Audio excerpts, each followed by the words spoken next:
Laki! Wow! Laki na naman!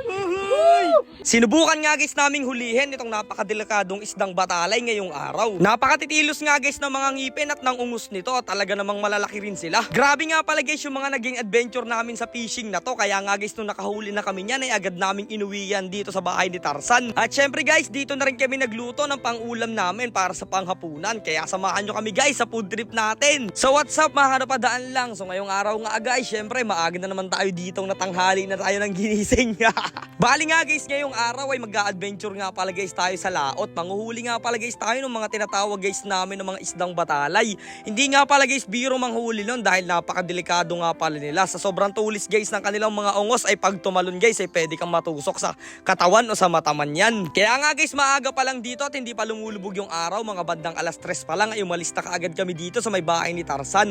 At mamaya guys uuwi tayo dyan na meron na tayong mga nahuli mga isda na pang-ulam natin. At syempre guys habang naglalakbay tayo dito ay medyo kalmada nga pala dito yung dagat. At sa mga solid followers namin dyan guys at mga viewers, pakilambing naman guys, palike naman sana at pakishare ng video na to. At kung pwede guys, pakicomment na rin dito kung mga taga saan kayo para ma-flex ko naman guys o may shoutout yung lugar kung saan maraming nanonood sa amin. Ang style nga pala guys ng gagawin namin ng panguhuli ngayon ng batalay, yung tinatawag guys naming palutang at kasama ko nga pala dyan guys yung tatay ko. Syempre guys, dahil nasa laot na tayo at medyo delikado ay kailangan talaga natin ng expert dito. Eto nga pala guys yung sinasabi ko sa inyong palutang. Bali nga guys, isang di pa lang yung tostos ng nylon na yan. Tapos ang pamain guys namin ay yung isdang dangat guys na tinatawag dito sa lugar namin. Tapos buhay nga palang kailangan dyang ipain. Kaya nga pala guys, buhay yung dapat nating ipain dyan para mas mabilis guys makita ng mga isdang batalay na palangoy-langoy lang dito. Bali nga guys, nasa 15 pieces lang yung ilalagay namin dyang mga palutang guys na pangawil para sa mga batalay. At kung mapapansin nyo nga guys, pabilog nga pala guys yung pagtaan namin dito para pag nasa gitna guys kami ng mga pangawil namin na yan, ay makikita namin guys kung alin ba yung dinawi, kung alin ba yung guys yung tinakbo na ng mga batalay. Guys, 5 na yung naitaan namin. So bali, magtataan pa kami ng 10. So abangan nyo guys yung pagpandaw natin mamaya pag may mahuli na. Let's go! Itaan muna namin to lahat. Hindi pa nga guys namin tapos itaan lahat yung mga pangawil namin ay meron na kaagad guys dumawi dito at dali-dali na nga guys namin pinuntahan yung mga buya namin na kinakaladkad na ng mga malalaking batalay guys. Nakakatuwa guys at nakaka-excite, sobrang bibilis nila. Ito na may huli isa natin kaso mukhang medyo maliit lang. Oo nga, dinawi na. Ang tawi ng tawi. Ayos! Huli ka! Sa inyo ka! Nasa pa iba? Andun. Ay may sa inyo! Padaling ko, kunti. Pagkakuha pa nga lang guys namin nung unang huli namin ay maya-maya lang ay tumakbo na agad itong isang buya at may huli na rin. Uy! Ang laki nito! Ang laki nito guys! Mabagting! Uy, mumuti sa ilalim mo. Laki. Ayan o! Guys, ang query! Ayan o, labelo! Ang laki. Wow! Laki na naman. Uy! Ang laki! Ang laki! Nangangagat! Laki. Ayos na, ayos! Nagulat nga guys kami dito sa nahuli namin na isa na to. Sobrang laki talaga guys at meron nga pala siyang parang kuntil doon sa may unahan guys ng kanyang nguso. Ayan guys, kaya nga pala tinatawag nila guys to na susi-susi. Eto nga pala guys yung palatandaan pag malaki na talaga yung mga isdang batalay. At syempre pagkatapos ulit namin guys kunin yun ay tumakbo na naman itong isang buya kaya hinabol na naman namin. Ang laki mo na naman! Uy! Bil. Mabigting. Wow! Laki naman. Mukhang malaki-laki rin.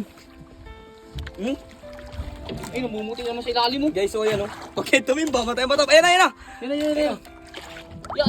Wow, laki na naman yun.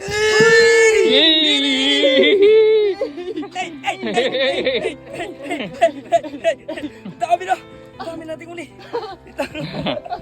Ang dami na. Grabe naman guys, talagang sa isang iglap lang pagkahatay pa lang namin dito ng mga palutang natin ay nakatatlong piraso na kaagad kami mga isdang batalay dito.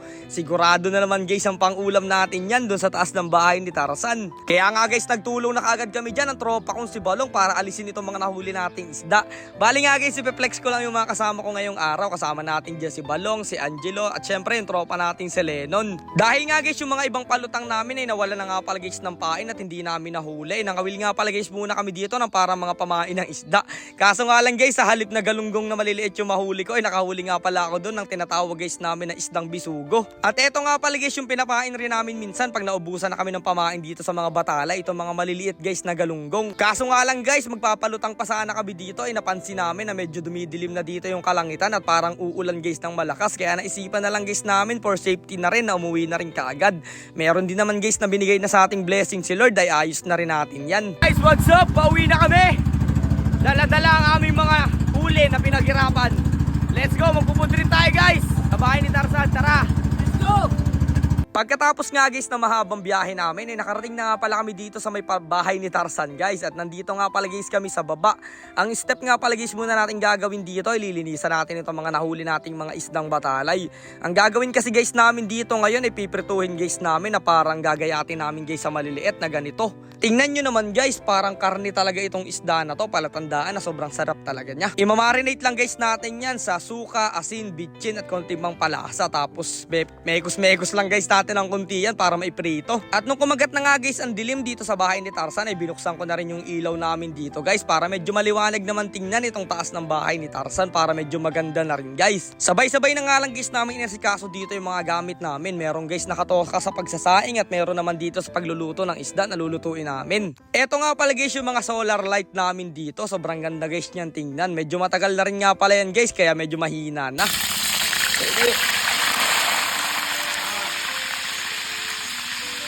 At eto na guys, hindi na nga namin pinatagal at pinirito na nga pala natin dito yung napakasarap na mga isda na nahuli natin.